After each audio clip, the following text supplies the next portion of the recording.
Assalamualaikum warahmatullahi wabarakatuh. Jumpa lagi dengan saya guys, Cak Mujib.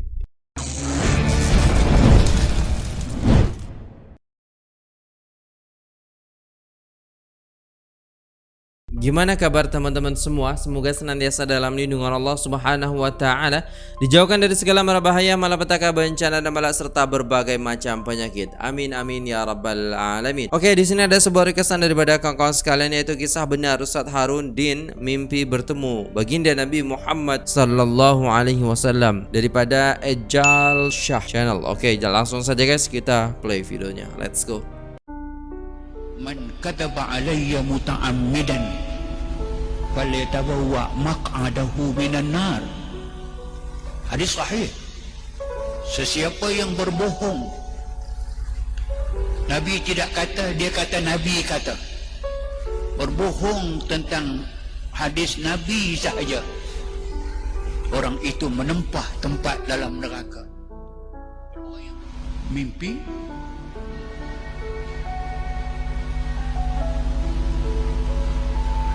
saya berjumpa dengan Nabi berdepan. Saya mengadu kepada Nabi, saya sakit belakang, susah nak rokok, nak sujud. Allah.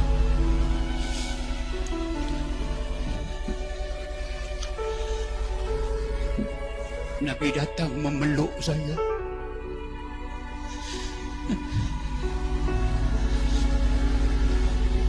Memegang belakang saya, mengurutnya ke bawah.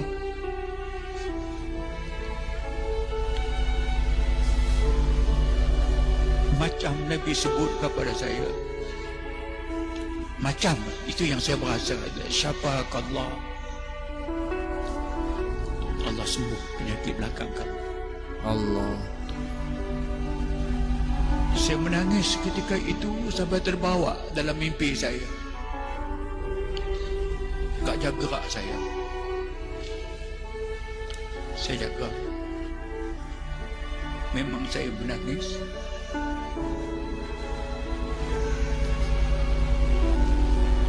Siapalah saya? Siapa Nabi nak peluk saya? Jaga. Sakit belakang saya telah sembuh sampai hari ini, dan tak pernah kena sakit belakang. Ya Allah. Tapi kerana itu dia dekat sangat saya dengan dia, berdepan sangat. Saya tidak nampak sangat muka dia, cuma tahu dia pegang saya, peluk saya, pegang belakang saya sembuh. Itu yang saya tahu, tapi tak nampak muka. Bilalah Allah nak jumpakan saya dengan dia berhadapan, boleh nampak.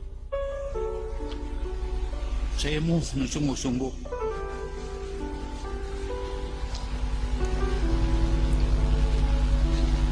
dan saya sayang.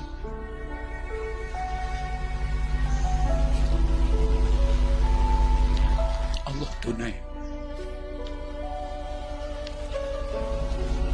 Saya mimpi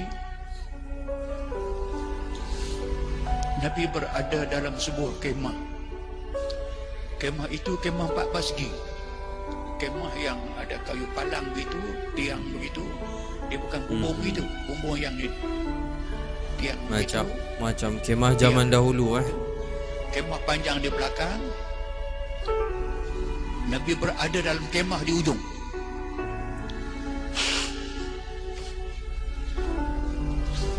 Tapi yang dalam tak ramai orang. Nabi nak keluar. Sekemah 4 persegi panjang, orang tak ramai di dalam, di luar ramai, menunggu Nabi nak keluar daripada kemah itu. Saya berada di depan pintu itu. Saya ulang lagi sekali. Dalam kemah itu ada Nabi. Kita tahu, semua orang tahu kemah itu ada Nabi. Nabi akan keluar daripada kemah. Di belakang orang ramai. Ramai sangat. Sahabat-sahabat ramai semua ada. Tapi saya seorang berada di tengah-tengah pintu itu menunggu Nabi akan keluar, kerana saya akan memakai kasut Nabi. Saya yang jaga kasut itu dan saya yang akan pakai kasut Nabi.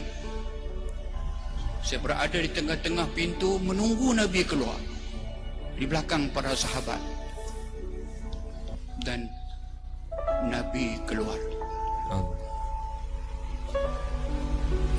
Suasana bila Nabi nak keluar daripada kemah yang jauh tak nampak, semakin dekat dia nak keluar, perasaan, suara bisikan, suara renungan para sahabat, yang ada yang berselawat, yang memuji, yang apa semua, Rasulullah, salam alaihi Rasulullah semua. Saya tergamam. Tiba-tiba Nabi telah keluar di hadapan saya. Allah. Benar-benar di hadapan saya Nabi. Jarak dalam 6-7 kaki begitu. Nabi datang. Saya menghadap dia betul-betul, melihat atas ke bawah. Ya Rasulullah. Allahumma salli.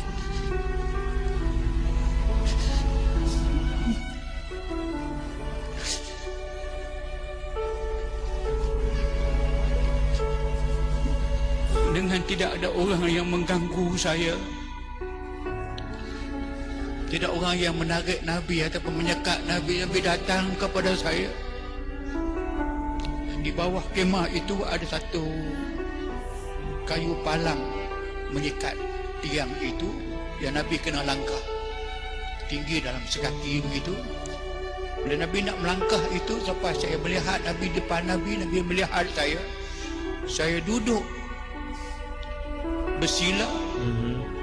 Sebab saya tahu Nabi akan melangkah kayu palang itu, dan kaki Nabi akan letak, akan berada di atas ribaan saya.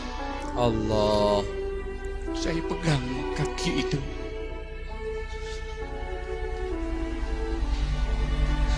Lembutnya kaki.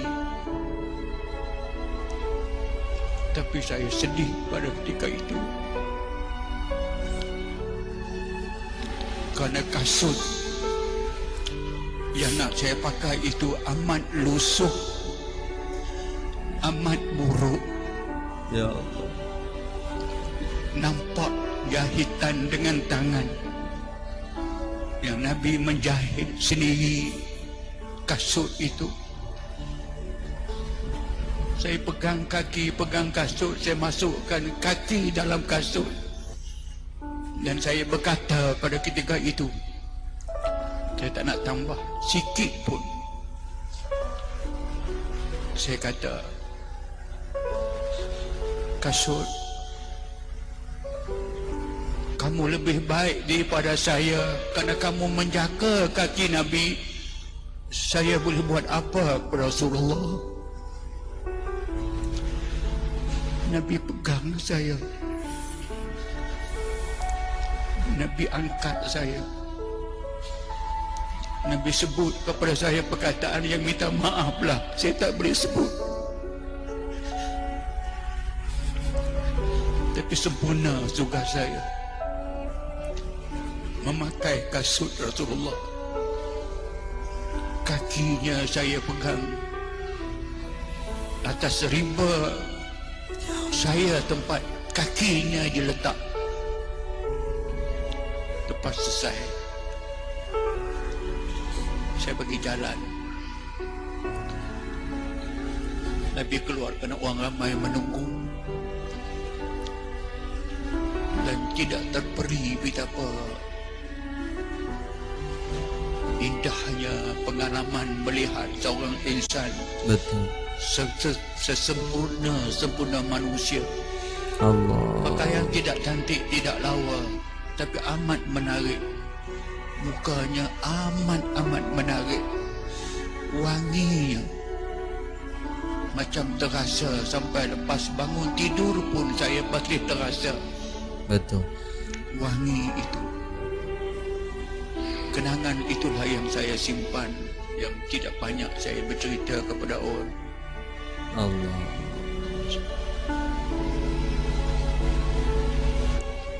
Dan selepas itu ada beberapa peristiwa lain berlaku. Allahu Akbar. Allahumma salli ala Sayyidina Muhammad wa ala ali Sayyidina Muhammad. Kisah benar Ustaz Harundin mimpi bertemu dengan baginda Nabi Muhammad sallallahu alaihi wasallam. Allahu Akbar. Kita nak sangat berjumpa dengan Nabi Muhammad sallallahu alaihi wasallam, tapi kita jarang sekali bersolawat kepada baginda Nabi Muhammad sallallahu alaihi wasallam. Allah. Kita cakap cinta, kita cakap sayang, tapi susah sangat nak bersolawat. Ada majlis salawat, kita tak hadir pun. Macam mana kita nak jumpa dengan Nabi Muhammad sallallahu alaihi wasallam? Allah. Ya Allah, ya Rabb.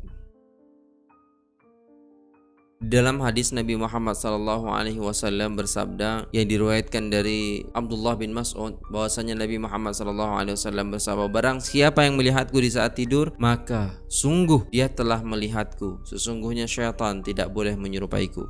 Hadis riwayat At-Tirmidzi. Dan memang betul daripada guru-guru saya yang bercerita bahwasannya apabila berjumpa dengan Nabi Muhammad sallallahu alaihi wasallam di dalam mimpi, maka itulah Nabi Muhammad sallallahu alaihi wasallam, karena syaitan iblis tidak dapat menyerupai Nabi Muhammad sallallahu alaihi wasallam. Dan juga orang yang bermimpi baginda Nabi Muhammad sallallahu alaihi wasallam, maka selepas tidur pun tempat yang ditidurinya itu akan wangi dan dia boleh bertahan lama. Allahu Akbar. Ya Allah. Semoga kita termasuk orang-orang yang cinta kepada Nabi Muhammad sallallahu alaihi wasallam, dan suatu saat Nabi Muhammad sallallahu alaihi wasallam hadir dalam mimpi kita. Perbanyaklah kita bersolawat dengan sungguh-sungguh. Jangan pernah buat main-main. Apabila kita bersolawat sungguh-sungguh, kita amalkan, kita istiqomahkan untuk bersolawat, meminta kepada Allah Subhanahu wa taala agar kita boleh berjumpa dengan Nabi Muhammad sallallahu alaihi wasallam. Saya senantiasa berdoa kepada Allah agar saya boleh bermimpi Nabi Muhammad sallallahu alaihi wasallam, mengamalkan sedikit demi sedikit solawat kepada Nabi Muhammad sallallahu alaihi wasallam, dan juga menjalankan sunnah-sunnah yang diajarkan oleh baginda Nabi Muhammad sallallahu alaihi wasallam.